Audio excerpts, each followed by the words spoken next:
제가 오늘 아침에 이렇게 여기 와가지고 이게 인사를 하는데 여러 분들이 저를 마주하자마자 물어보더라고요. 그래서 몇 년도에 그만두시는 거예요? 몇 년도에 그만두시는 거예요? 2033년이니까 34년이니까 뭐 이렇게 물어보더라고요. 뭐 어떤 분들이 이제 홈페이지에 디데이 찍어놔야 되는 거 아니냐고, 뭐 그런 얘기를 하시는데, 여러분, 이상한 얘기 좀 퍼져나가지 않게끔 여러분, 기억을 제대로 해주셨으면 좋겠어요. 제가 아예 그만둔다고 얘기한 게 아니에요. 그때 잠깐 중단하면서 뜻을 묻겠다라고 얘기했던 것입니다. 절대 오해하지 않으셨으면 좋겠어요. 제가 지금 들어가면서 이제 이런 말을 던졌잖아요. 근데 이런 말을 던진 이유는 뭘까요? 왜냐하면 이제 뭔가 이런 어떤 좀 긴 이야기들을 하기 전에 여러분들하고 아이 컨택을 하면서 좀 뭔가 마음을 몽글몽글하게 하면서 웃긴 이야기를 해야 여러분들의 몰입도가 좀 주어지거든요.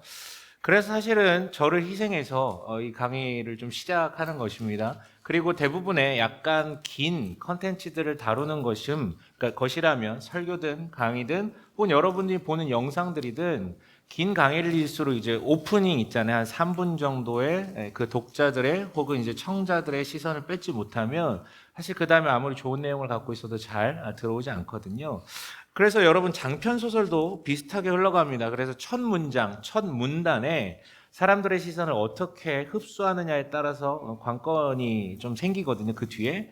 그래서 이제 소설가들은 첫 문장 쓸 때 굉장히 주의를 기울입니다. 그래서 뭐 이런 거 있잖아요. 뭐 다짜고짜 시작할 때 내 엄마는 뭐 죽었다. 뭐 이런 식으로 이제 시작은 아니면 나는 오늘 죽었다. 그리고 다시 살아났다. 뭐 이런 것들로 시작하는 것이죠. 근데 이제 그 소설가들이 대표적으로 꼽는 장편 소설 중에서 가장 임팩트 있게 들어간 문장으로 꼽는 게 있어요. 뭐냐면 여러분 그 안나 카레리나라는 소설 아시나 모르겠어요. 레프 톨스토이의 소설인데요. 그 책의 첫 문장이 되게 유명해요. 어떻게 시작하냐면 들어보셨을 텐데요. 행복한 가정은 모두 엇비슷하고 불행한 가정은 불행한 이유가 제각기 다르다라고 표현되고 있어요. 제가 이 얘기를 왜 꺼내냐면 우리는 이제 지난 시간 뭐에 대해서 나눴냐면 교회란 무엇인지 더 나아가 이제 가정교회가 왜 성경적이고 이게 우리한테 필요한지에 대해서 쭉 얘기했거든요. 그 형태가 어떤 의미이고 왜 중요한지에 대해서요. 근데 여러분 혹시나 해가지고 제가 말씀드린데요. 제가 그걸 언급하는 것은 지금 다른 교회에서 이루어지고 있는 소그룹을 비판하기 위함도 아니고 다른 교회에서 이루어진 소그룹 형태의 모든 모임이 잘못됐다라는 것은 아닙니다. 반대로 그럼 가정교회 모델만 소그룹 형태에 있어서 가장 중요한 것이구나. 가정교회 모델만이 진짜 성경적이고 이렇게만 구현돼야 된다라는 여러분 그런 오해는 갖지 않으셨으면 좋겠습니다. 뭐 건드릴 수 없는 언터처블이고 그게 우리가 율법처럼 지켜야 된다라는 건 아니죠. 무슨 얘기냐면요. 가정교회 형태로 운영하더라도요, 잘 안 되는 가정교회들이 있습니다. 반면에 전통적으로 뭐 피자형의 그런 어떤 소그룹 방식을 추구하더라도 굉장히 하나님의 가족으로서 기능하는 그런 모임들도 존재한다라는 것이죠. 그럼 여러분 중요한 건 무엇입니까? 모델과 형태가 아닙니다.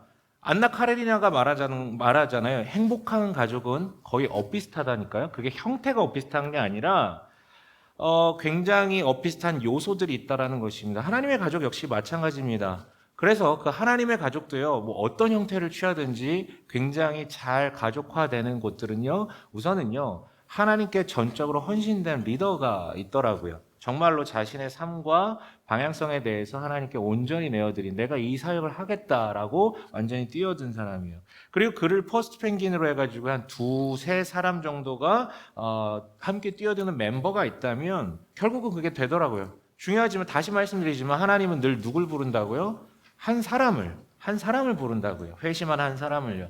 그리고 그들과 함께 동역하는 또 다른 회심하는 2, 3의 인물들이 있을 때 가정교회든 소그룹이든 건강하게 자라날 수 있다는 것이죠. 그것을 토대로 우리는 이 시간 하우 가정교회라는 타이틀을 가지고 얘기하려고 하는데요. 이 가정교회 혹은 소그룹에서 반드시 이루어져야 되는 4가지 요소에 대해서 말씀드리려고 합니다. 첫 번째는요. 교제라고 좀 표현하고 싶습니다. 교제요. 교제. 네. 교제. 네네. 교제. 네네. 성도의 교제라고 표현할 수 있는데요. 이것은 여러분 들어본 단어일 겁니다. 헬라어로요. 5글자인데 굉장히 뭐 많이 들어보셨을 거예요. 교회 다녀보셨으면. 이노니아라고, 예, 뭐 코인 아니죠? 코이노니아라고 번역되는 말, 아니, 표현되는 말. 이를 위해서 이 코이노니아가, 성경이 말한 코이노니아가 이루어지기 위해서는요, 총 세 가지 일치가 단계적으로 이루어져야 된다라고 볼 수 있습니다. 제1의 일치는 이렇게 표현할 수 있습니다. 나와 너의 일치라고요. 여러분, 이것은 이제 꼭 교회에서만 이루어지는 것은 아니고 우리가 인격적으로 관계가 깊어지며 이루어지는 일치라고 볼 수 있는데요. 이런 거예요. 나의 약함과 나의 악함을 상대와 공유받고 공유하는 것입니다. 한마디로 나도 힘들다, 근데 너도 힘들구나. 한마디로 나도 약한데 너도 약하구나. 나도 문제 있고 너도 문제 있구나. 이런 것이 이제 연결되는 거예요. 여러분, 사람은 누구나 어두운 그늘이 있지 않습니까? 여러분 다 밝은 빛만 있으신가요? 살다 보면 혹은 경험상 혹은 자신의 성향상 그늘이 있단 말이에요. 그런데 사람들은 그것을 오픈하면서 살지 않습니다. 다 뭘 끼고 삽니까? 가면을 끼고 살죠. 그 가면도 이제 내가 어떤 역할을 맡았느냐, 어느 자리에 소속됐느냐에 따라서 계속해서 바꿔 낍니다. 우리는 자신의 있는 모습 그대로를 거의 대부분 내비치지 않아요. 사회화가 될수록 더 가면은 두꺼워지고 무거워지죠. 그런데요, 이런 연약함과 악함의 서사가 서로 공유될 때 가면을 벗게 되고 라포가 형성된다라고 말씀할 수 있겠죠. 그런 면에서 여러분, 이렇게 가면이 벗겨지고 라포가 잘 형성되는 특정한 자리가 한 군데 있습니다. 우리가 잘 아는 자리요. 어떤 자리입니까? 술자리가 보통 그렇죠. 술자리에서는 그렇습니다. 알코올이 들어가면 뭔가 그 화학작용에 의해서 알딸딸해지면서 나도 모르게 가면이 벗겨지고 내 안에 진솔한 이야기를 상대에게 이야기하기 시작해요. 근데 상대도 마찬가지예요. 얘도 알딸딸해지니까 이 앞에서 얘기하는 약하고 악한 얘기를 그냥 받아들여, 그냥 다 들어요. 그래서 서로 뭔 얘기하는지 모르면서 그냥 얘기를 하는 것입니다. 근데 어쨌든 중요한 건 가면이 벗겨지는 경험을 하는 거예요. 약물의 도움을 받아가지고. 그리고 편견도 없고 뒤끝 없이 받아주거든요. 기억도 하지 못하지만. 그래서 여러분, 사람들이 보면은 가면이 두껍거나 가면이 무거운 사람일수록 술자리를 되게 즐깁니다. 술을 음식으로 맛으로 먹는 사람 외에 그 술자리를 되게 좋아하는 사람들은요, 그런 것이 좋은 것이죠. 혼자 먹든 함께 먹든. 그런데 여러분이 이런 제1의 일치는 어떻게 하면 우리가 그러면 잘 이루어질 수 있을까요? 방금 제가 언급한 대로 그럼 술자리를 가지면 되는 것일까요? 제가 되게 재밌는 게 저희 교회 처음 시작했을 때 저는 이제 처음 시작할 때 공동체 모델은 잘 모르겠고 공동체가 중요하다라는 그 가치에 대한 확신만 있었어요. 그래가지고 가가지고 공동체 뭔지도 모르면서 지금도 막 다 아는 건 아니지만 그땐 진짜 몰랐거든요. 근데 이제 그 시작할 때 몇 명 없었지만 그 사람들 모아놓고 야 우리는 공동체를 가야 돼. 공동체 너무 중요해. 막 이렇게 얘기했어요. 근데 이 사람들 사실 신앙도 별로 없었거든요. 서로도 잘 모르고. 근데 목사님이 앞에서 매번 그 얘기하니까 그럼 우리 뭐라도 해야 될 것 같은데? 그래서 뭐 했는지 아십니까? 몇 명 해가지고 야 그럼 우리 술 마시러 가자. 왜냐하면 친해지는 방법을 그거밖에 모르는 거예요, 이 사람들. 근데 목사님 앞에서 계속 공동체 얘기를 하니까 뭐라도 해야 될 것 같은데 그래가지고 다 같이 이제 술 마시러 가는 거죠. 근데 실제로 되게 친해졌어요. 실제로 되게 가까워졌어요. 근데 중요한 게 뭔지 아십니까? 너무 가까워졌는데 그 안에서 그리스도에 대한 이야기는 단 한마디도 나오지 않고 그냥 자기들이 좋아서 계속 밖에서 모이는 거예요. 계속 밖에서 모이는 거예요. 전혀 성장은 없어요. 그리고 종국의 그 모임은 다 해쳐모여 하게 되었습니다. 여러분, 그 술은 음식이기 때문에 저는 마실 수 있다라고 생각을 합니다. 그리고 더 성숙한 모임이라면 그 모임 가운데서 그거 할 수 있다라고 생각을 해야 하지만 우리가 생각을 해야 되는 것은 우선은 절대 술이 우리에게 제1의 일치를 가져다 주지 않는다라는 것과 또 두 번째로는 한국교회 전통 아래 그것에 대해서 불편하게 생각하는 사람들은 어디에나 있을 수 있다라는 것을 우리가 인지한다면 굳이 술을 가지고 우리가 제1의 일치를 추구하지는 않겠죠. 그렇다면 여러분 방법은 뭡니까? 이거 좋은 거라면 대가를 드려야 되겠죠. 근데 어떤 대가냐면 상대를 신뢰하고 안정감을 가질 만한 누적된 시간이 필요해요. 여러분 언제 친구를 사귀입니까? 사회에서 친구 잘 못 사귀잖아요. 가면이 너무 두꺼워서. 근데 우리 학교 다닐 때는 매일 보고요.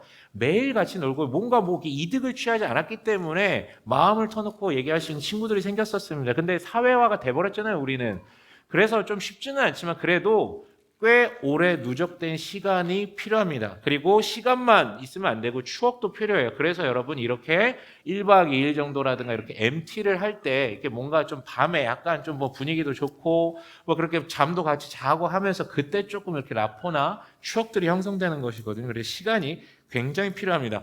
두 번째로는 뭐가 필요하냐면 화법에 대한 노력도 좀 필요해요.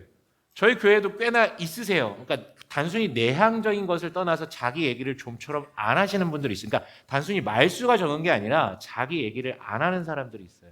진짜 안 해요. 그러니까 1년이 지나도 이 사람 무슨 생각하는지 잘 모르겠어요. 그런 사람들이 있습니다. 그게 왜 그런지 모르겠어요. 성향 때문일 수도 있고 상처 때문일 수도 있는데 이 자리에도 있을 수 있거든요. 그런 분들은 좀 노력하셔야 돼요. 나는 문제가 없다라고 생각하는데 주변 사람들은 다 혹시 무슨 생각하는 거예요? 불편한가? 막 이렇게 막 전전긍긍하는 게 있거든요. 그래서 꼭 자기 이야기를 그래도 그 자리에서만큼은 여긴 다 받아줄 사람이기 때문에 좀 오픈하면서 얘기하는 훈련을 하셔야 되는데 사실 이거 쉽지 않거든요. 그래서 여러분은 여기 계신 숙직이들한테 좀 얘기 말씀드리고 싶은 것은 그런 멤버가 그 안에 있다면 사실 좀 따로 만나셔야 돼요. 왜냐하면 자기 얘기 안 하는 사람들은요, 특히나 세 사람 이상 넘어가는 그 자리는 더더욱 하지 않아요. 절대 하지 않습니다. 그래서 따로 만나는 일이 자주 있다 보면 그 사람에게는 얘기를 할 수 있어요. 그러면서 끌어내는 것입니다. 그렇게 좀 가실 수 있었으면 좋겠어요. 우리는 그 사람의 노력만이 아니라 우리 함께 노력해야 되는 거잖아요. 어쨌든 여러분 제1의 일치는요. 가면을 벗는 것입니다. 그리고 제1의 일치가 잘 이루어지다 보면 종종 이런 표현을 합니다. 저도 종종 듣는 편인데요. 제가 이 얘기 어디 가서 한 적 없는데 목사님께 처음 얘기하는 것입니다. 라고요. 목사님께 처음 얘기하는 것입니다. 혹은 내가 이 자리에서 처음 얘기합니다. 라고 하면서 자신의 약함이나 자신의 악함이나 자신의 과거의 이야기를 하기 시작합니다. 그게 터지면 정말로 제1의 일치가 잘 이루어졌다라고 볼 수 있겠죠. 꽤 많은 시간이 걸릴 수 있어요. 그만큼 많이 만나고 많은 추억을 쌓아야 됩니다. 근데 더 나아가서 제2의 일치는 바로 너와 내 안에 있는 그리스도에 대해서 이야기하는 것입니다. 그러니까 우리가 모여가지고 약함과 악한 얘기만 하기 시작하면요. 여러분 처음에는 괜찮지만 계속 이 얘기하면 여러분 거기 쓰레기통 됩니다. 쓰레기통 돼요. 그러니까 이런 거죠. 야, 그래, 우리 힘들었어. 우리 인생 너무 고통스러웠어. 이렇게 끝나면 안 된다는 거야. 야, 며느리랑 시어머니랑 싸운 이야기, 뭐 매일 연인이나 부부가 싸운 이야기, 직장의 빌런 이야기. 매번 그 얘기를 하면 여러분 그건 교제가 아니고 신세 타령이자 그 모임이 그 사람의 감정 쓰레기통이 되는 거예요. 쓰레기통이 되면 안 되는 거잖아요. 그래서 여러분 거기서 그치는 게 아니라 우리는 제2의 일치로 나가야 되죠. 이런 악하고 약한 상황이 주어졌음에도 불구하고 내 안에도 그리고 네 안에도 그리스도께서 계시다라는 것. 그래서 주님이 그런데 그때 어떻게 일하셨고 어떻게 일하기를 원하시는 마음을 내게 주셨는지에 대해서 얘기하고 그 이야기를 들은 또 다른 멤버는 거기에 대해서 또 주님께서 이렇게 하시는 게 좋을 것 같아 라고 또 얘기해 줄 수 있는 그런 어떤 시간을 갖는 것이죠. 그러면서 나와 네 안에 우리 안에 그리스도가 계심을 확인하는 과정, 이게 제2의 일치라고 생각할 수 있어요. 근데 한 발짝 더 들어가면 제3의 일치가 되겠죠. 그리스도를 통해서 거기 머무는 게 아니라 우리 다 같이 성장하자라는 얘기예요. 그러니까 우리 안에 이런 악함과 약함이 있지만 우리 안에 속에 그리스도가 계신다. 근데 여기 그치는 게 아니라 우리가 다 같이 그리스도의 힘에 힘입어 앞으로 나아가자. 그분을 닮아가자. 포기하지 말자. 이런 식으로 우리가 나그네적 삶을 살고 있는데 이 세상에 굴복하지 말자라고 서로 위로하고 권면할 수 있는 단계. 여러분 위로와 권면은요 진짜 라포가 깊게 형성돼야지, 그리고 서로의 성숙도가 담보가 돼야지 미래에 대해서 얘기할 수 있는 거거든요. 위로와 권면이요. 그로 인해서 우리는 근거 있는 소망을 서로 안에 품게 만드는 것입니다. 이게 이제 제3의 일치라고 얘기할 수 있어요. 자, 그렇다면 여러분 요한 1서 1장 3절에 이런 구절이 있습니다. 우리는 여러분도 우리와 서로 사귐을 가지기를 바라는 것입니다. 우리의 사귐은 아버지와 또 그의 아들 예수 그리스도와 함께 하는 사귐입니다 라고 표현을 하고 있는데요. 여기서 말하는 사귐이 코이노니아, 교제예요. 즉 뭔 얘기냐면 우리는 제1의 일치, 제2의 일치, 제3의 일치를 향해 점점 나아가다 보면 그 자리에 우리만 사귀는 게 아니라 그 자리에 누가 와서 계신다라는 거예요. 아버지와 아들과 함께 교제하는 자리가 펼쳐진다라는 것이죠. 그리고요, 아버지와 아들이 그 자리에 임재하여 함께 교제하다 보면 세상에서 내가 친한 친구들과 만나서 교제할 때 느낄 수 없었던 뭔가 신비한 제3의 감정을 느끼게 됩니다. 신비적 감정, 그리고 영적 감정이라고 얘기할 수 있겠죠. 그리고 그것은요, 여러분 홀로 하나님 앞에 예배하면서 묵상하며 기도할 때 느꼈던 그 감동과도 또 결이 달라요. 홀로 하나님을 만날 때 느끼는 감동과 우리가 연합해서 느낄 때 느끼는 감동은 강도는 비슷할 수 있겠지만 전혀 다른 감동이라는 것이, 여러분 이거는 느껴본 자만 느낄 수 있는 부분입니다. 그리고 그 안에서 우리가 성장하게 되는 것이죠. 두 번째 키워드는 양육이라고 표현할 수 있습니다. 여러분 영적으로 성장하고 계십니까? 묻겠습니다. 여러분 영적으로 성장하고 계십니까? 이렇게 감히 대답하기 힘들겠죠. 감히 대답하기 힘들 거예요. 근데 여러분 영적 성장은 어떻게 이루어지나요? 어떻게 해야 영적으로 성장하게 됩니까? 이 질문 뭐 당연히 답은 나와 있습니다. 그리스도 앞에 자기가 계속해서 서게 된다면 그의 은혜로 말미암아 성장하게 된다. 근데 너무 추상적이잖아요. 그래서 조금 반대 질문을 던져볼게요. 그렇다면 수십 년을 교회를 다녔는데도 불구하고 영적으로 성장하지 않는 이유는 뭘까요? 십수년을 다니고 20몇 년을 다녔는데도 영적으로 전혀 성장하지 않는 것 같은 사람들의 특징이 있습니다. 여러 가지가 있겠지만 세 가지만 좀 말씀드리고 싶은데요. 첫 번째로는요. 우선 회심하지 않아서 그렇습니다. 이건 당연한 거죠. 그리스도를 만나지 못했어요. 여러분 늘 말씀드리지만 태어나지 않으면 성장도 할 수가 없죠. 태어나야 성장을 하는 것이니까요. 우선은. 그래서 복음이라는 것, 그 메시지를 선명하게 전달받아야 되고 거기에 대해서 내가 진지하게 응답하는 과정이 전제되어야 합니다. 그래서 개신교에서 가장 중요한 것은 설교잖아요. 설교가 왜 중요합니까? 말을 많이 해서 중요한 게 아니라 그 가운데 그리스도에 대한 이야기, 하나님께서 우리를 위해 어떤 일을 하셨는지에 대한 이야기를 매주 선언함으로써 거기에 마주할 수 있게끔 계기를 마련하는 거잖아요. 그래서 여러분 회심이 가장 중요합니다. 회심하지 않은 사람은 절대 성장하지 않습니다. 근데 회심함에도 불구하고 성장하지 않는 사람들이 있어요. 두 번째는요. 뭐냐면 복음을 믿었는데 소화가 안 돼서 그래요. 여기 얹혀 있는 것이죠. 소화를 못한 거예요. 그래 내 피와 쌀이 안 된 것입니다. 그래서 이 소화를 돕기 위해 교회는 양육이라는 과정을 실천을 합니다. 양육이 뭡니까? 양육은요, 여러분 너무 이렇게 추상적인 거 떠올리지 마시고요. 풍성한 삶의 초대나 첫걸음이나 기초 같은 거 떠올려 보십시오. 인텐시브한 과정이에요. 몇 주 정도 정해놓고 그 복음에 대한 내용을 우리 삶에서 훈련할 수 있게 요약해가지고 삶에서 실천할 수 있게 도전하는 연습이자 훈련을 이렇게 기간을 정해놓고 하는 거예요. 그러니까 쉽게 얘기하면 우리가 남성분들이 이제 군대를 가면은 처음에 자대로 바로 가는 게 아니라 훈련소를 들어가잖아요. 훈련소 들어가면 영원히 있는 게 아니라 거기서 딱 준비된 굉장히 임팩트 있게 인텐시브하게 딱 몇 주 훈련 딱 받고 군인화 된 다음에 이제 들어가는 것이거든요. 똑같아요. 양육은 그런 것입니다. 계속하는 건 양육이 아니에요. 딱 시간을 두고 임팩트 있게. 그래서 저희도 그런 양육을 진행하죠. 그래서 여러분 소화시키려면 양육이라는 게 좀 필요해요. 그러니까 주일날 예배 드리면서 설교만 듣는 거 그게 잘 안 돼요. 훈련이 좀 필요합니다. 마지막 미성장 이유는 이게 되게 중요해요. 여러분 집중해서 들으셨으면 좋겠는데요. 이 사람은요. 교회 와서는 교회용 가면을 끼는 사람들이 있습니다.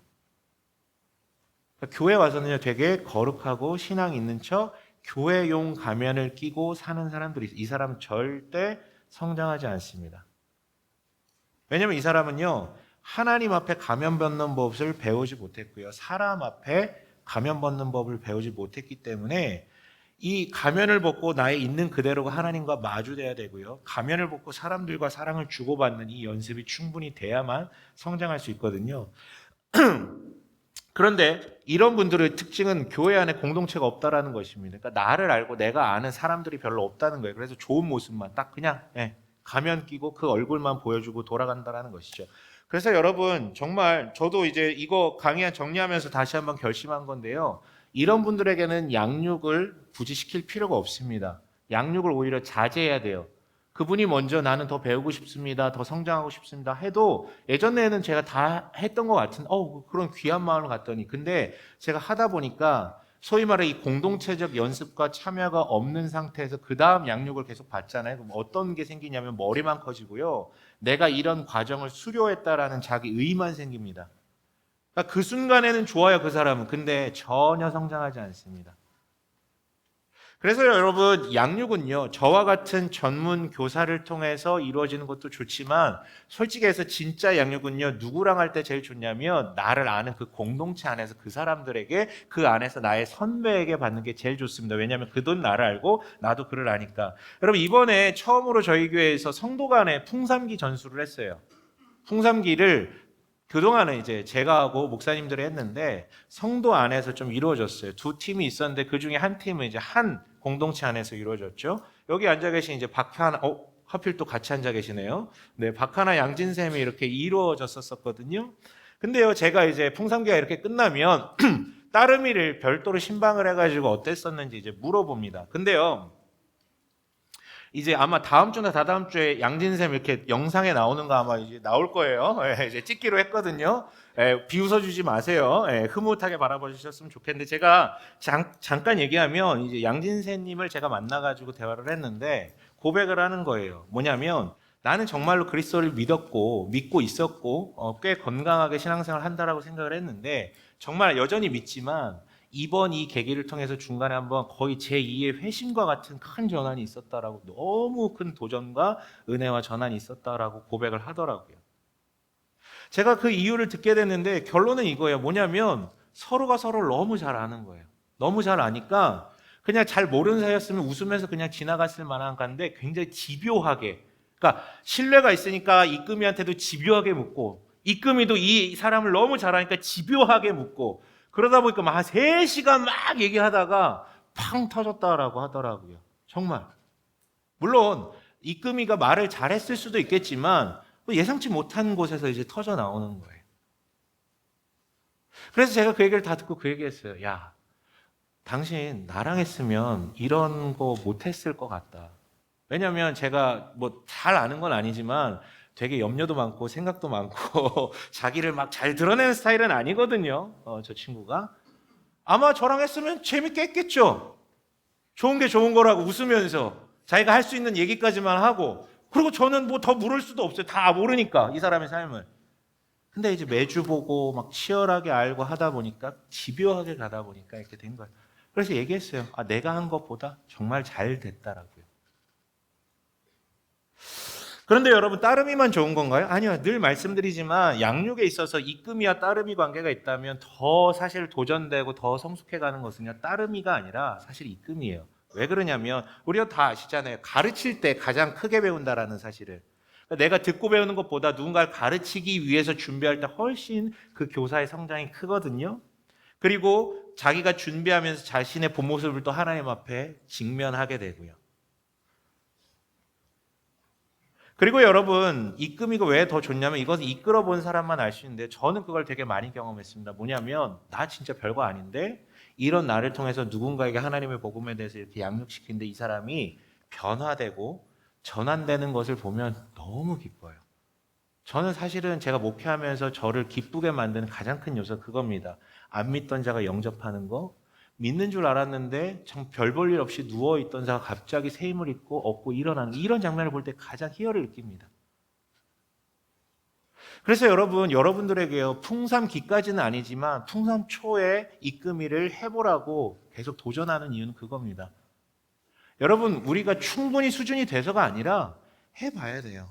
해봐야 돼. 그래야지 자기도 직면되고 다시 한번 정리하고 도전될 수 있는 부분입니다. 준비돼서가 아니라 여러분 해보실 필요가 있어요. 그리고 여러분, 우리 교회는 풍삼초 이금희를 해가지고 그 따름이가 그 이금희의 그 숲에 한번 초대되잖아요. 그리고 꼭 그런 건 아니지만 그 사람이 그 숲으로 연결될 가능성도 농후하기 때문에 또 다른 따름이 이금희 관계가 거기서 형성되게 되는 것이죠. 그래서 여러분, 양육이 필요합니다. 세 번째 키워드는 사역이라고 얘기할 수 있어요. 여러분, 파트 1에서 얘기를 했는데요. 그리스도의 몸이라는 표현, 교회는 그리스도의 몸이라는 표현을 썼습니다. 이건 고기 덩어리를 연합해 놓은 게 아니라 머리 대신 그리스도의 명령대로 이 몸 육체가 유기적으로 움직이는 거라고 했죠. 근데 그 움직임 중에서 어떤 것들은 그 부교감 신경처럼 어떤 의지도 없이 본능적으로 움직이는 것도 있지만 어떤 것들은 의지를 가지고 머리가 시키는 대로 방향성을 가지고 움직이는 것도 있다라고 했습니다. 그게 바로 여러분 사역입니다. 공동체적 사역이 이루어진다라는 거예요. 여러분, 가정교회라는 것은요. 어떤 사역이 있을까요? 요 구절 함께 읽어볼게요. 마태복음 25장 37절에서 40절인데 함께 읽어봅니다. 시작.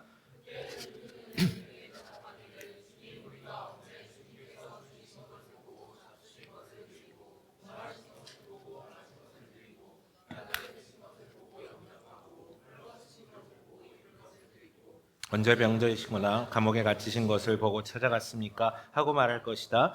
임금이 그들에게 말하기를 내가 진정으로 너희에게 말한다. 너희가 여기 내 형제 자매 가운데 지극히 보잘것없는 사람 하나에게 한 것이 곧 내게 한 것이다 할 것이다. 이것이 바로 너희라고 불리는 그리스도인과 그 교회에 주어진 말씀입니다. 따라서 건강한 가정교회나 건강한 교회는요, 성장하면서 주변에 있는 소위 소자라고 불리는, 즉 약자라고 불리는 사람들을 돌아봅니다. 교회 안에 있는 사람뿐만 아니라 교회 밖에 있는 사람들이요. 근데 여러분, 가정교회도 이 사역에 동참해야 합니다. 이 가정교회도요, 이 사역을 실제로 구현하셔야 됩니다. 다만 작잖아요.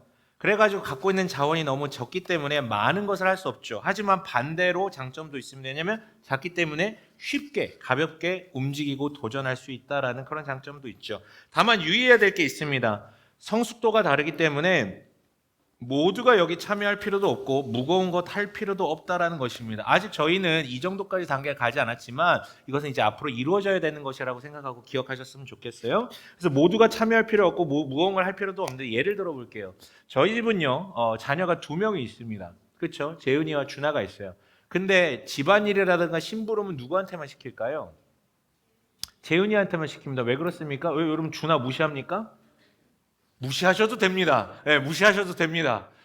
최근에도 이게 이런 거 한 번씩 시켜봐야 되니까 최근에도 한 달 전인가 저녁에 저희 그 이전집 살던 데 얼마 지나지 않은 큰 길가에 도너츠 가게가 하나 생겼어요.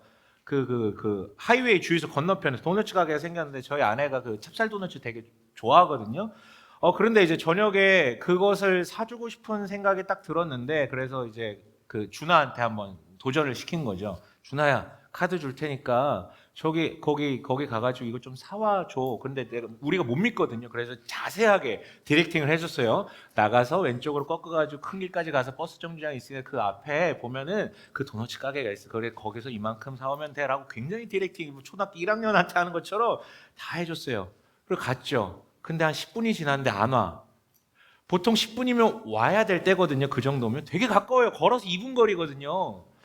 안 와. 그래도 좀 더 기다렸죠. 안 와. 한 5분 더 지났는데 안 와. 근데 생각해보면 전화기도 안 갖고 갔어. 슬슬 불안해져. 20분이 지났어요. 여러분 20분이면 도너츠를 처음부터 생산해가지고 다 만들어가지고 배송받을 수 있는 그런 시간입니다. 말이 안 되는 시간이에요.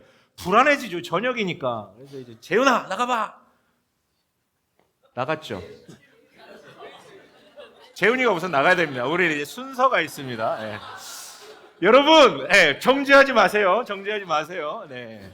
재훈이가 이제 나갔어요. 재훈이가 나갔어요. 근데 재훈이한테 전화가 와요. 또 5분 뒤에. 안 보여, 아빠. 아빠 안 보여. 큰일 난 거죠. 이제 나가기 시작했죠. 나가기 시작해서 근데 이제 재훈이한테 다시 전화가 왔어요. 찾았다고. 근데 어디서 찾았냐 그랬더니 정반대 방향으로 가가지고 증미역까지 간 거예요.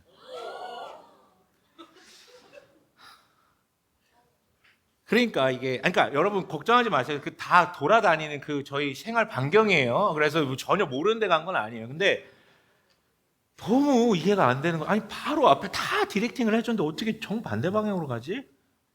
그래서 그 다음부터는 더 시키지 않습니다. 왜냐하면 시켜놓고 내가 더 스트레스 받는 거예요. 그냥 내가 가지. 이 얘기를 왜 하냐면 여러분, 네? 왜요? 준아 똑똑하다고? 그렇게 해가지고 다음부터 나한테 안 시키게.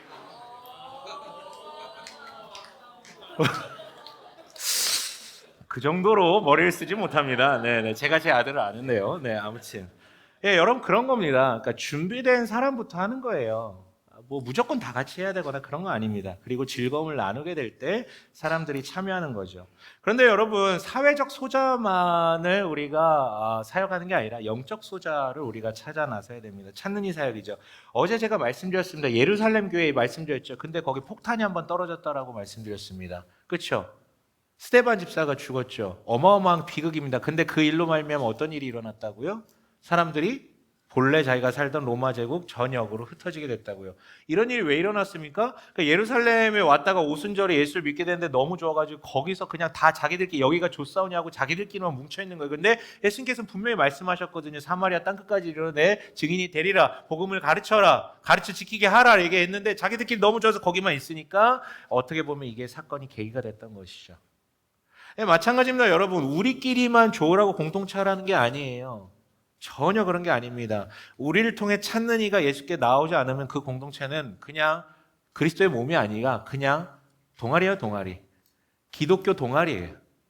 기독교 동아리와 그리스도의 몸은 전혀 다릅니다. 기독교 동아리는 자기들끼리 좋아가지고 모인 거고요. 그리스도의 몸은요, 그 사역, 즉 그리스도의 명령대로 나아가는 것입니다. 그래서 여러분 이 찾는 이 사역은 어떻게 이루어집니까? 이 안에서 내 찾는 이의 이 상황에 대해서 언급을 하면서 이 사람에게 기도해 달라고 부탁하면 다 같이 기도하게 되겠죠. 일회성 기도가 아니라 그 사람을 놓고 몇 주간 작정을 하고 계속 기도하다 보면 여러분 그 이름 다 알게 됩니다. 네. 저도 여기 그 혜인이라는 친구랑 풍삼기 하는데 매주 자기 친구 이야기를 해요. 나 한 번도 본 적 없는 사람인데 누군지 막 생생하게 그려져요. 그 사람의 일상이. 예. 막 내적 친밀감이 생겼을 정도라니까요. 그 정도에 매주 거기서 찾는 이의 이름이 언급되면서 그 사람에 대해서 기도하면 우리 다 그 이름 알게 되고 내적 친밀감이 생기게 되겠죠. 그렇다면 여러분 기도만 합니까? 우리는 방법을 강구하게 될 것입니다. 여러분 우리 교회는 히스테이블이라는 것을 작년부터 시작을 했습니다. 그리고 올해부터는 조금 변형해가지고요. 작년에는 일정을 정해놓고 거기에 초대하는 방식으로 했는데 이제는 나에게 이런 찾는 이가 있습니다라고 누군가가 신청을 하면은 그 사람과 미팅을 해가지고 누구이고 어떤 식으로 할지에 대해서 한번 대화를 나눕니다. 그런데 결과가 안 되면 못 만나는 거죠. 근데 그렇게 해가지고 했는데 초대가 되면은 굉장히 적은 소수의 사람들, 네다섯 사람들이 모여가지고 식탁 교제하면서 수평적으로 대화하는 그런 시간을 가지려고 해요. 올해는 그렇게 가져갈 겁니다. 근데 여러분 지금 얘기를 듣다 보면 이 구도가 어디랑 비슷하다라는 생각이 들지 않으십니까? 여러분 가정교회 그 순모임이랑 똑같은 거예요. 어떻게 보면 그 자리가 히스테이블이 돼야 되는 거예요. 그 자리가. 그리고 여러분 제가 만약에 누군가를 초대해가지고 만나면 이 사람과 저는 아무 관계가 없습니다. 그렇죠? 하지만 여러분들은 계속해서 대화를 하고 기도를 하던 그 자리에 초대가 된다면, 그리고 이 사람들이 이미 굉장히 친분이 있고 굉장히 사랑하는 모습을 보여줄 수 있다면 어마어마한 일들이 일어나겠죠. 그러니까 히스테이블이라는 건 여러분 연합교회 사역이 아니라 그 가정교회에서 이루어질 수 있는 사역이 되면 너무나도 좋을 것 같습니다. 네 번째 키워드로 넘어갈게요. 예배라고 표현할 수 있습니다. 여러분 어저께도 언급했는데요.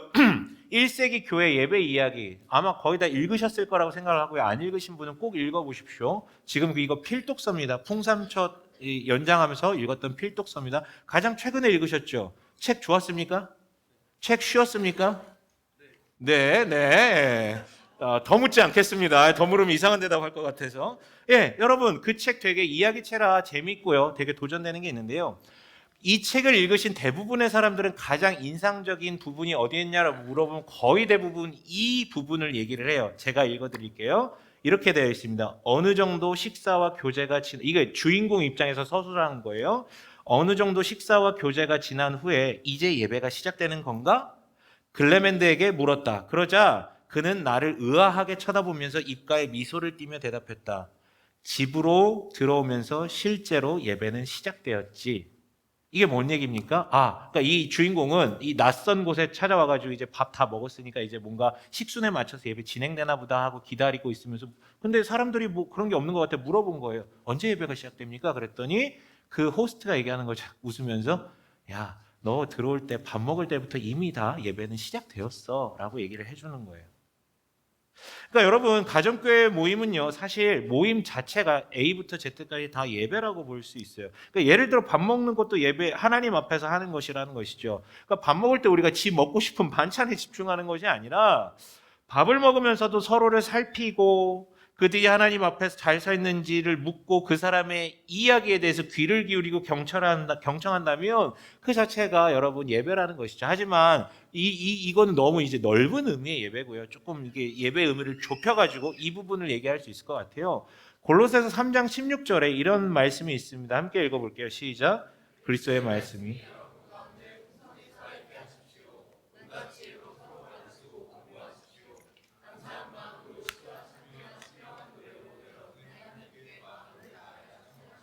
근데 여기서 우리의 예배의 중심이 되는 것은 바로 그리스도의 말씀이라고 표현할 수 있습니다. 그래서 그 말씀을 토대로 서로 권고하고 가르치는 일이 발생하는 것이죠.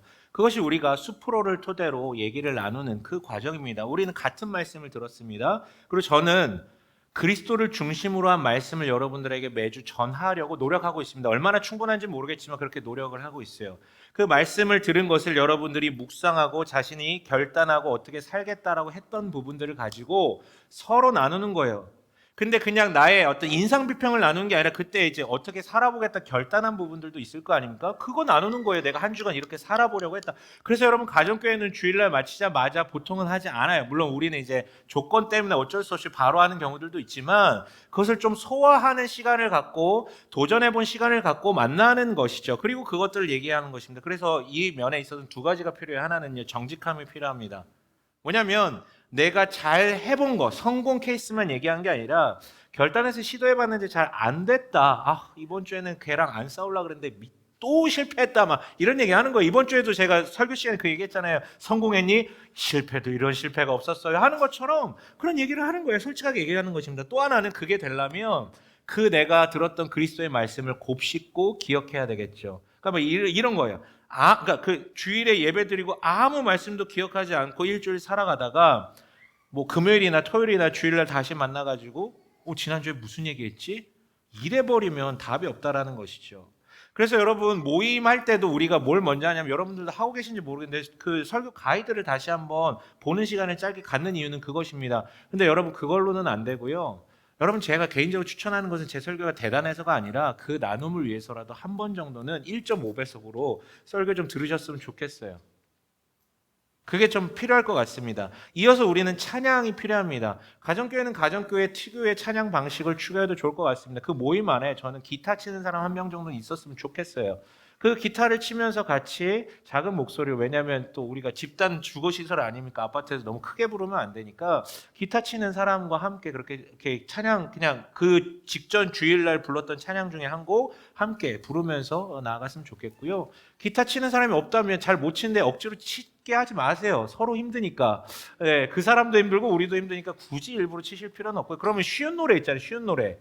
그러니까 안 쳐도 되는 노래. 우리 누리 씨가 좀 도전을 해보려고 했던 것 같아요. 기타 좀 쳐보려고. 쳐요 지금? 잘 칩니까? 그래요? 지금 보여주려고? 아니요, 싫어요. 네, 싫어요. 네.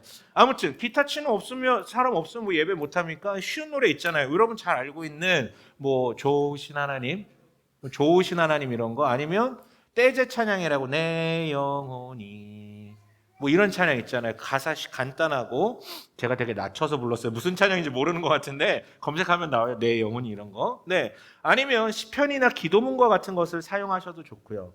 이어서 여러분 우리는 서로를 위해서 기도하는 시간이 있죠. 그런데 이 부분에 있어서 제가 늘 말씀드리는 것은 우리 기도 제목 놓고 기도합시다가 아니라 기도 제목을 공유하는데 우리가 해야 되는 중보 기도의 방법은요. 이 사람이 원하는 걸 기도해 주는 게 아니라 이 사람이 언급한 그 영역과 주제와 소재를 하나님께 올려드리고 맡기는 기도를 하는 겁니다. 주님 그 자리에 주님께서 응답하시고 일해 주옵소서. 이 사람이 부탁한 그 기도 제목이 이루어진 게 이 사람에게 악일 수도 있어요. 우린 그걸 그대로 기도해 주는 게 아닙니다. 그 영역에 대해서 주님의 순종을 받는, 주님을 따르는 그 역사가 일어나길 원한다라고, 주님의 뜻에 합당하다면 그렇게 이루어 주시고 그게 아니라면 순종할 수 있는 마음 달라라고 그렇게 기도하는 것이죠. 그런데 여러분 한 가지 첨언하자면 찬양과 기도는 가정교회에서 좀 융통성 있게 진행되었으면 좋겠습니다. 이 부분 여러분 주목하세요. 어느덧 가정교회의 순서나 흐름도 너무 식순에 맞춰서 흘러가는 경우들이 있다라는 거죠. 그 시간에 탁탁탁탁 맞춰가지고. 최근에도 어떤 소리를 들었어요. 누군가에 마주하는데 교회 그 가정교회가 다 모이면, 순모임이 다 모이면 사람이 너무 많은데 이렇게 그래서 한 명씩 막 얘기만 해도 너무 시간이 많이 걸려서 자기는 얘기를 안 한다고 잘. 너무 늦게 끝나가지고 얘기를 잘 안 한다라는 얘기를 듣고 좀 약간 충격이었어요. 물론 지혜로운 시간 배분은 필요합니다. 지혜로운 시간 배분은 필요해요. 누군가 한 사람이 너무 독점을 하거나 너무 막 감정적인 언사만 너무 많이 쏟아내는 것은 주의해야 되지만, 여러분 너무 식순에 맞춰서 그 어떤 식순과 시간에 맞춰서 진행된다면 우리는 성령의 인도를 우리가 사로잡게 되는 그런 어떤 문제점을 가질 수 있겠죠. 그래서 여러분 이렇게 좀 이런 일들도 일어났으면 좋겠는데요. 밥 먹다가 대화를 나누는데 이 사람이 이번 주에 되게 힘든 일이 있었고 되게 아픈 일이 있었던 거예요. 그럼 그 순간 밥 먹다가 말고도 우리가 그 사람을 위해서 기도할 수 있겠죠. 나누다가 이따가 우리 기도 제목 받고 그때 기도합시다가 아니라 이 뭐 숲으로 이렇게 나누는데 막 누군가가 너무 뭐 자신의 약함과 악함에 대해서 막 이렇게 막 표현됐을 때 잠시 멈추고 그를 위해서 기도해 주는 거예요. 반대도 있을 수 있죠. 이 사람이 이렇게 해가지고 이렇게 도전했는데 이렇게 승리해서 참 감사했다라는 얘기가 있으면 또 잠시 멈추고 그때 그 사람을 둘러싸고 주님 너무나도 감사합니다. 그리고 이 성취가, 이 성과가, 이 열매가 지속될 수 있게끔 힘을 주옵소서라고 잠깐 멈추고 기도할 수 있는 것이죠. 이건 리더의 융통성이 좀 필요할 것 같아요. 리더가 좀 이런 것들을 자유자재로 인도해 줄 수 있었으면 좋겠습니다. 또 형태도 다를 수 있죠. 그냥 기도 제목 나누고 그냥 둘러있는 상태에서 기도하는 것을 넘어서 한 사람을 위해서 그 손을 얹고 다 같이, 심지어는 이렇게 허깅을 하고 기도할 수도 있겠죠. 뭐 이성끼리는 안 되겠지만 동성끼리는 할 수도 있겠죠. 그리고 더 나아가서 심지어는 모든 순서를 다 때려치고 한 사람의 문제가 너무 바닥까지 갔었을 때는 그냥 그날은 그 한 사람의 이야기로 처음부터 끝까지 그냥 다 공동체가 다 같이 아파해주고 위로해주고 계속 기도해주는, 붙잡아주는 그런 일들도 있을 수 있겠죠. 여러분 순서에 얽매일 필요는 없다라는 것입니다. 여러분 진정한 예배는 정말 큰 힘이 됩니다. 여러분 우리가 살아가는 이 세상에서 산다는 건 정말 혼란스러운 일이잖아요. 그런데 예배라는 것은 뭐냐면 어제도 말씀드렸지만 소망하는 예배가 되는 것입니다. 내가 그리스도를 살아가는데 이 나그네로 사는 게 너무 힘듭니다. 근데 이 세상은 너무나도 버겁습니다. 근데 나는 주님이 일하심을 믿습니다. 그래서 예배합니다. 그 예배하는 가운데 회복이 있고 다시 근거 있는 소망을 되찾는 것이죠. 그래서 정말 예배를 잘 드리는 사람은요, 바로 그 순간 되게 번잡스럽다가도 찬양과 말씀 가운데 주목할 때 굉장히 정제되게 되는 것입니다. 그런데 이게 가능하려면 리더들이 먼저, 숲지기들이 먼저 예배하는 연습이 좀 많이 잘 이루어져야 될 필요가 있을 것 같아요. 마무리를 짓겠습니다. 건강한 숲교회를 위해서 몇 가지 제언하려고 합니다. 두 가지 얘기하라고 할 말이 진짜 많지만 두 가지만 좀 말씀드릴게요. 그 전에 아까 그 찾는 이 얘기를 했는데 그러니까 다음 주부터 찾는 이에 대해서 그 히스테이블에 대해서 조금 광고하고 얘기를 할 거예요. 근데 그 얘기를 개개인의 사역으로 흘려듣지 마시고 그 숲에서 한번 진지하게 대화하시고, 그래서 연합교회에서 여는 히스테이블로 연결하셔도 좋지만 거기에서부터 기도하시는 가운데 또 그 모임으로 초대하셔도 좋을 것 같다는 것을 말씀드리고요. 아무튼 마무리하면 건강한 숲교회를 위해서 두 가지 제언을 드릴게요. 하나는 서로의 다름을 용납하라는 것입니다. 여러분들 문제는 다르기 때문에 일어나죠. 여러분 이 가운데 진짜 악한 사람은 별로 없습니다. 악한 사람은 별로 없어요. 거의 대부분 달라. 근데 우리는요, 꽤 다르면, 내가 세운 기준과 꽤 다르면 불편함을 느끼는 걸 넘어서 틀렸다, 나쁘다라고 생각하는 가능성이 되게 많습니다. 우리는 다 죄인이잖아요. 나를 중심에 두고 기준을 삼잖아요. 선악이 아닌데 나를 중심에 두면요, 선악이 돼버립니다. 그리고 타인에게 다름을 찾기 시작하면 한도 끝도 없죠. 제 얘기 하나 해드릴까요? 그 안식월을 기준으로 저는 지금 순모임을 인도하고 있지는 않습니다. 물론 이제 다음에 순모임이 누군가가 분가하게 되면 제가 잠시 한 3개월 동안 그 순모임을 인도하게 될 거예요. 그런 어떤 그 시스템으로 좀 바꿨는데, 예전에 저희 집에서 이제 계속해서 이 모임을 가질 때 이 자리에 없기 때문에, 그리고 또 볼 일이 없을 수도 있기 때문에 제가 언급을 하자면, 제임스 부부라는 부부가 있었어요. 뭐 아시는 분은 아시겠지만 저희 모임에 소속되어 있었죠. 되게 좋은 분들이에요. 전 되게 좋았어요. 그래서 사실은 계속 가면서 저희 이제 숲지기까지도 하려고 딱 했는데 갑자기 미국에서 소환장이 날라와가지고, 왜냐면 시민권자거든요. 그러니까 여기 이제 지사 때문에 왔었는데 갑자기 그렇게 불려갈 줄 몰라서 갔어요. 근데 이제 그분들이 처음 저희 모임에 초대됐을 때 진짜 당황했습니다. 왜냐하면 밥을 먹기 시작하는데 밥을 안 먹어요. 둘 다 밥을 안 먹어요. 거의 깨작깨작해. 진짜 밥만 먹어요. 반찬 안 먹고. 왜 그러지? 뭐가 불편한가? 처음에 그 생각했어요. 뭐가 불편한가? 난 3, 4주, 한 달 정도 되다 보니까 알게 됐어요. 조금 이게 대화가 되다 보니까 얘기를 해주더라고. 사실 이제 미국에서 왔잖아요. 근데 한국 밥상과 미국 밥상이, 그러니까 메뉴 때문에 문제가 아니라 우리는 어떻게 해요? 반찬 같이 먹잖아요. 그게 되게 힘들었나 봐. 너무 힘들었나 봐. 근데 말은 못하고. 왜냐면 자기들도 아니까, 한국은 이렇게 먹는 거 아니까. 말을 못하면 너무 힘들었나. 그래서 밥만 먹는 거예요. 그 자기한테 혹시 국 같은 게 나오면 국만 먹고. 그걸 나중에 알았어. 그래서 야, 그래? 그러면 우리 다음 주부터 그냥 이렇게 해가지고 다 집게랑 뭐 다 꽂아놓고 다 앞접시 다 해가지고 하자. 그래서 그렇게 돌렸어요. 그래서 다 같이 그렇게 먹기로 했죠. 훈훈하죠? 훈훈하죠? 근데 그거를 차려야 되고 설거지해야 되고, 그렇게 먹지 않다가 다 그렇게 막 이게 다 따로 먹는 우리는 얼마나 피곤하냐고. 훈훈해 보이지만 그 되게 불편했어요. 그 설거지 누가 하는데? 제 아내가 하나요? 저도 많이 했어요, 여러분. 제 많이 했습니다. 저 이거는 당당하게 얘기할 수 있어요. 여러분 저를 어디까지 보시는 거예요, 도대체? 어디 바닥까지 보는 거야? 2033년 막 이거 외우고 있는 거 아니야? 2033년인지 4년인지 디데이. 예.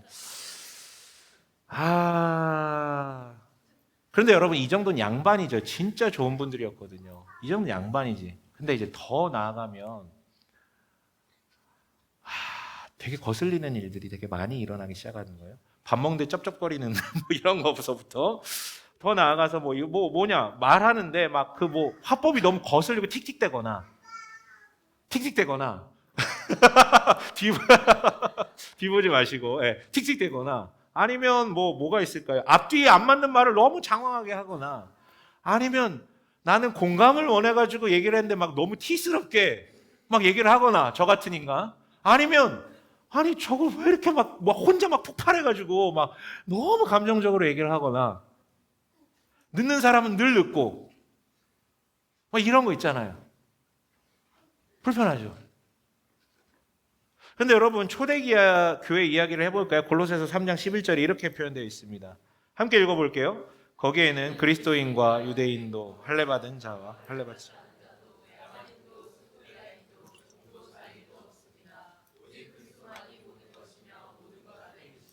네.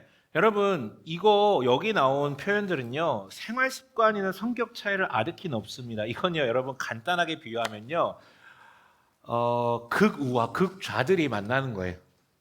태극기파와, 태극기파와, 이쪽에 극좌는 어디 있을까, 우리나라에? 저기 진보당 사람들? 네, 태극기 부대와 진보당 사람들이 만나가지고 한 몸을 이루는 거랑 똑같아요. 말이 안 되는 거예요, 여러분, 이거는요. 근데 이런 다양함까지도 다 포괄했던 게 당시의 특징이라는 것이죠. 그런데 그 극단적 다양성을 묶는 것은 무엇입니까? 그리스도라고 얘기하는 것입니다. 그래서 우리가 그리스도 안에 머물 때 이게 가능하다라는 것을 기억하셨으면 좋겠어요. 한 발짝만 더 나가 볼게요. 서로의 다름만 용납하는 게 아니라 이것도 용납하셔야 됩니다. 서로의 아픔을 용납하셔야 됩니다.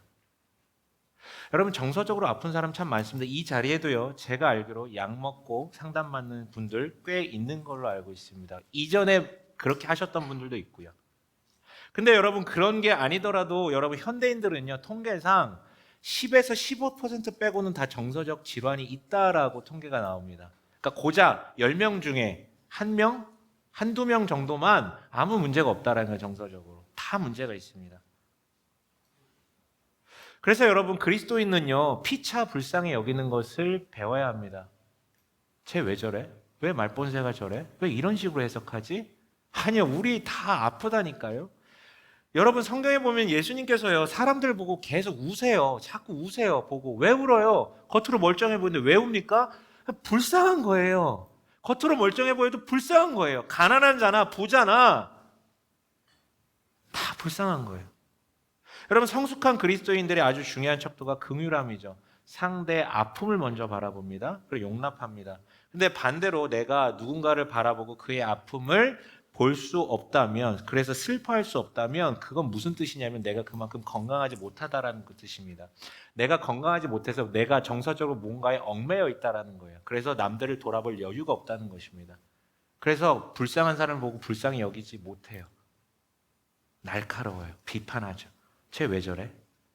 여러분, 그 아픔을 용납하길 바랍니다. 마치면서 이 장면을 보여드릴게요. 제가 앞서도 퍼스트 펭귄이라는 단어를 썼는데요. 이게 제가 지어낸 말이 아니라 실제 펭귄 사회의 이 현상을 보고 지어낸 말이거든요. 뭐냐면요, 이런 거예요. 여러분, 사실 제가 오늘까지 나눈 내용 사실 준비한 것은 이거보다 2배 넘거든요. 근데 축약하고 축약했어요. 하지만 이 정도만 해도 충분합니다. 여러분, 이미 배울 거 다 배웠어요. 이제는요, 여러분, 뛰어드시기만 하면 돼요. 그래서 여러분, 이 그림을 갖고 왔고요. 퍼스트 펭귄이라는 말을 썼는데요. 펭귄들은요, 무리지어 다니죠. 여러분, 그 남극의 눈물 이런 거 보시면 펭귄들 이러면서 다 무리지어 다니잖아요. 그게 따뜻하기 위해서 그런 거거든요. 그 혹한의 날씨에서. 근데요, 이 사람들이래. 이 펭귄들도요, 이동을 해야 됩니다. 근데 이제 육로로 이동할 때까지는 괜찮은데, 때로는 바다 건너로 가야 될 때가 있어요. 빙하라 그럴까요? 그거 건너로 가야 될 때가 있단 말이에요. 그때 어떻게 갑니까? 이들은요? 바다로 들어가서 헤엄쳐서 가는 거예요. 되게 빨리 헤엄칩니다. 육지에서 걷는 것보다 바다에서 이동하는 게 훨씬 빨라요. 근데 문제는 뭐냐면 바다는 보입니까? 안 보입니까? 바닷속이요? 보이질 않죠. 그러니까 육지는 저기 뭐가 있는지 보인단 말이에요. 근데 바닷속은 뭐가 있는지 몰라요. 안 보여요. 그런데 또 뭐가 있어요? 경험상 거기에는 포식동물이 있다는 걸 알고 있습니다. 그래서 펭귄들은요, 주저해요. 그리고 뭐랄까, 얼음이 이렇게 쉽게 돼 있는 것도 아니고 약간 절벽 같은 데서 뛰어내리잖아요, 펭귄들 보면. 그래서 펭귄들이 안 뛰어내리는데 그 중에 한 펭귄, 그 첫 번째 펭귄을 퍼스트 펭귄이라고 그러거든요. 퍼스트 펭귄이 먼저 한번 팡 뛰어들어요. 그럼 이제 끝날까요? 끝나지 않습니다. 그래도 주저합니다. 근데 그때 두 번째, 세 번째 펭귄이 이렇게 주저하다가 두 번째가 뛰어들고 세 번째까지 뛰어들면 펭귄들은요, 그 다음부터는 우르르 다 뛰어내려요. 첫 번째가 제일 중요하고요. 근데 첫 번째만 가지고 안 되고요. 두 번째, 나아가 세 번째까지 뛰어들어야 모두가 뛰어들 수 있습니다. 이게 무브먼트라고 얘기를 해요. 모든 집단의 원리입니다. 미친 한 사람이 있어야 되고요. 안 보이지만 이게 맞다라고 뛰어드는 사람이 있어야 되고요. 거기에 여전히 두렵지만 거기에 동조해서 두 번째, 세 번째 사람이 있으면 집단이 다 간다라는 거예요. 제가 이 얘기를 왜 하냐면요. 가정교회가 그래요. 여러분, 제가 퍼스트 펭귄이 되려고 합니다. 그리고 좀 그렇게 가려고 합니다. 믿음직스럽죠? 죄송합니다. 아무튼 퍼스트 펭귄이 되려고 하고요. 숙지기들이 어떻게 보면은 두 번째 펭귄일 수 있어요. 잘 모르는데 제가 먼저 뛰어드니까 한번 가보자. 근데 여러분들이 그 세 번째 펭귄이 돼주셔야 됩니다. 다 같이 뛰어들어 주셔야 됩니다. 그래야지 이음숙교회가 다 같이 갈 수 있습니다. 여러분들의 사랑함과 누림과 그 안에서 치유됨을 보고 공동체에 대해서 반발감이 있거나 굳이 내가 거기 왜 들어가지? 이게 나한테 왜 필요하지? 나 싫어, 나 예배만 드릴 거야 하던 사람들도 함께 뛰어들게 됩니다. 그런 일들이 우리 가운데 일어나길 주님의 이름으로 간절히 축복합니다.